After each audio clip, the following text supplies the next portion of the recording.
If your diet looks like this, it's probably the reason why you are not actually losing weight. If you got one of these generic diet plans where breakfast, you were told to have maybe 4 to 6 egg whites, and then for snack, they probably told you to have a shake, and you may have to do 1 or 2 scoops of that shake. And then for lunch, let me guess, it was probably 4 ounces of chicken breast. With that, you're supposed to have a half cup of rice and veggies. And then for snack, you probably had to do another shake. And then for dinner, you probably had to do the same thing as lunch, same thing as this. And this is what we call one of those very generic type of meal plans, right? Now, these will work in the short term, but they will not work long term to be sustainable for you to be able to do for the rest of your life, right? So this could be one of those things where if you have a vacation coming up and you're like, damn, I need to lose weight really fast, you could do this, but it'll only be temporary. You don't need all of this. You need to incorporate some of the foods you actually love to eat. Incorporate the places you love to eat out at, your work schedule, your traveling schedule. Like, we need to think about sustainability when it comes to actual weight loss. So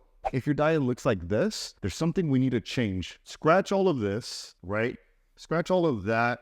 And then instead, what time do you eat lunch? Do you even eat a breakfast? If you don't even eat a breakfast, then when it comes to breakfast, don't do shit.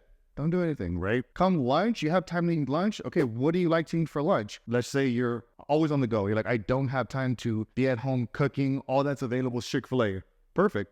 Lunch, we'll do Chick-fil-A, 8 ounces of grilled nuggets. Let's say with those grilled nuggets, you'll have 2 side kale salads. This is just as an example, right? And that could be lunch instead of doing 4 ounces of chicken breast that you're actually cooking at home, right? Because you're not going to be at home. And then dinner, I'm rushing out of work. I get home and, I'm scrambling around to find something to eat. Well, what if you bought a meal prep somewhere and you just bought a whole bunch of them to last you the entire week? So dinner can actually just be a meal prep. Doesn't have to be anything real crazy or that's going to be out of your way. So whenever you're thinking about how should my nutrition be, the thing is that it is relative to every single person because we all have different lifestyles. The fact is that we just got to figure out what works for us because the generic things that people would typically do not work for everybody. They only work for the people who literally just live in the gym, work out all day, probably your personal trainer that you have because, they have all the time in the world to do it. But the fact is that you're a busy professional. You don't have all that time. So this generic is not going to work for you. We need something that could work with your lifestyle that can incorporate, again, foods, eating out,